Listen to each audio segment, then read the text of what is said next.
পবিত্ৰ শাওণ মাহ সমাপ্তৰ সোমবাৰ। পবিত্ৰ শাওণ মাহৰ সমাপ্ত সোমবাৰত মৰিগাঁৱৰ যি মহেশ ধাম আনকটা যি মহেশ ধাম মহেশ ধামত ভকতবৃন্দক এনেধৰণৰ পৰিৱেশত দেখা পোৱা গৈছে। যি অশেষ কষ্টৰ শাওণ মাহৰ পবিত্ৰৰ যি মাহৰ অশেষ কষ্ট আৰু তেওঁলোকৰ যি মনোকামনা পূৰ্ণ হেতু আৰু তেওঁলোক ভগৱানৰ ওচৰত আশীষ ল'বলৈ যি প্ৰাৰ্থনা কৰি বন্তি জ্বলাবলৈ মহেশ ধামত উপস্থিত হোৱা দেখিব পোৱা গৈছে। আমি পৰিৱেশ দেখাবৰ কাৰণে চেষ্টা কৰিম। মৰিগাঁও জিলা সমান্তৰালকৈ অসমৰ বিভিন্ন প্ৰান্তৰ পৰা আহিছে।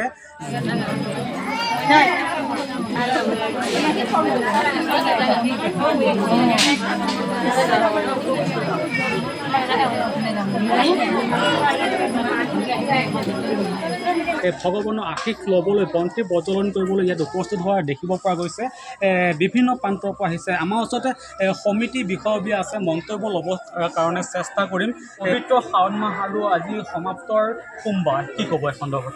আজি গোটেই শাওণ মাহটো আমি উলহ মালহে আমি বোম আমি আৰম্ভ কৰি আজি শেষ সোমবাৰ। এই সোমবাৰ দিনটোত আজি অসমৰ বিভিন্ন জেগা বিশেষকৈ মৰিগাঁও জিলাৰ বিভিন্ন প্ৰান্তৰ পৰা আজি আশীষ ল'বৰ কাৰণে চাকি বন্তি জ্বলাবৰ কাৰণে বহুত ভিৰ হৈছে।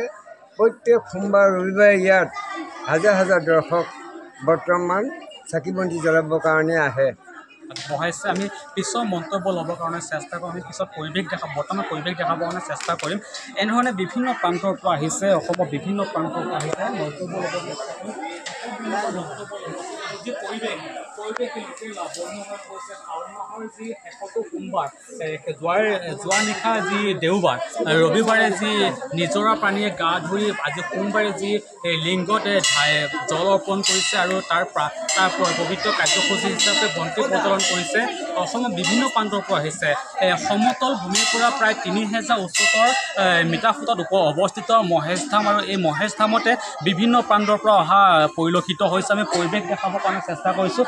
পাহাৰৰ যি পৰিৱেশ, ইয়াৰ বিভিন্ন প্ৰান্তত উপস্থিত আছে, শিলত বহিছে। কিন্তু আমি আপোনালোক এটা কথা কৈ ভাল পাম যে যি প্ৰতিকূল বৰষুণকো নেওচি এনেধৰণে যি ভগৱানৰ আশীষ ল'বলৈ উপস্থিত হৈছে মন্তব্য ল'ব চেষ্টা কৰিম। দাদা অলপ শুনি দিব, যিহেতুকে আজি পবিত্ৰ শাওণ মাহ আশীষ ল'বৰ কাৰণে আহিছে, কিবা ক'ব নেকি? ভগৱানৰ ওচৰত প্ৰাৰ্থনা কৰিব আহিছোঁ। কেনেকুৱা কষ্ট, যি কষ্ট নিৰামিষ ভোজন কৰিব লাগে, যি ব্ৰতত থাকিব লাগে, যি কষ্ট, এই কষ্ট সন্দৰ্ভত কি ক'ব? সেই কষ্টত মানে কষ্ট কৰিলেতো বহুত ফল পোৱা যাব। মন্তব্য আগবঢ়াইছে যি কষ্ট আৰু কষ্টক নেওচি ভগৱানৰ আশীষ ল'বৰ কাৰণে আহিছে। পিছত মন্তব্য ল'ব চেষ্টা কৰিম। বাইদেউ কি ক'ব যি পবিত্ৰ শাওণ মাহৰ সন্দৰ্ভত কি ক'ব যি পবিত্ৰ শাওণ মাহ?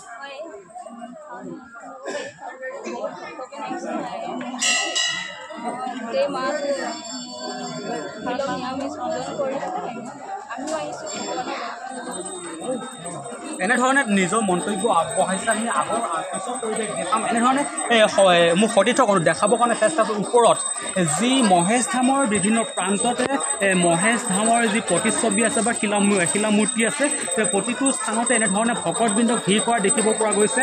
আমি বিভিন্ন প্ৰান্তৰ পৰিৱেশ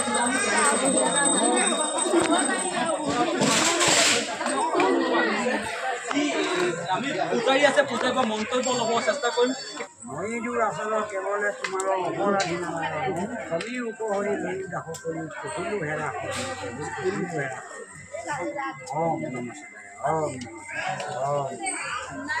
এনেধৰণে ভক্তসকলৰ যি আশীষ ল'বলৈ অহা ভক্তসকলক পূজাৰীৰ দ্বাৰাই যি অৰ্পণ হৈছে বা যি তেওঁৰ কাম কাজ চলি আছে, আমি পৰিৱেশ দেখাবৰ কাৰণে চেষ্টা কৰিম। এটাকৈ বিভিন্ন স্থানত থকা যি পৰিৱেশ দেখাবৰ কাৰণে চেষ্টা কৰিম। মৰিগাঁও মহেশ ধামৰ যি পৰিৱেশ, এয়াই হৈছে মৰিগাঁও মহেশ ধামৰ পৰিৱেশ।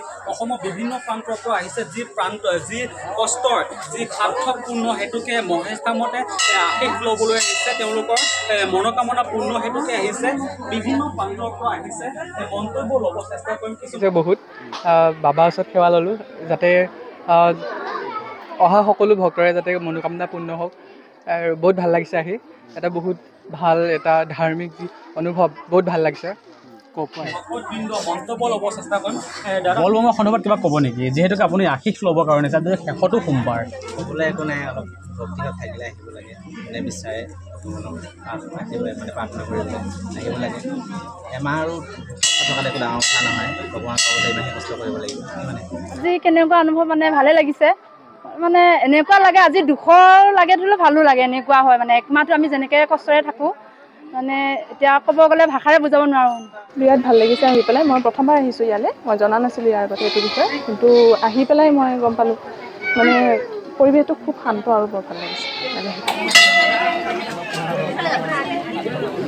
মোক কষ্টকৰ নেওচি তেওঁ আশীষ ল'বৰ কাৰণে ইয়াত উপস্থিত হৈছে আমি পৰিৱেশ দেখাবৰ কাৰণে চেষ্টা কৰিছোঁ আমি পৰিৱেশ দেখাবৰ কাৰণে চেষ্টা কৰিছোঁ যি পৰিৱেশ সঁচাকৈ প্ৰান্তৰটো আহিছে তেওঁলোকে যি ভগৱানৰ ওচৰত অৰ্পণ কৰিছে আৰু অৰ্পণ কৰাৰ পিছত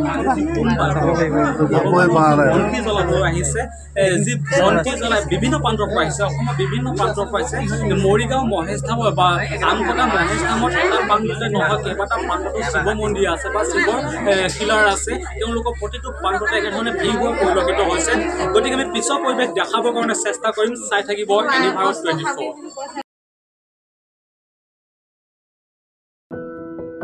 এনিভাৰত 24ৰ প্ৰথম প্ৰয়াস জুবিন গাৰ্গৰ গীতৰ প্ৰতিযোগিতা জুবিনৰ গানে কি আনে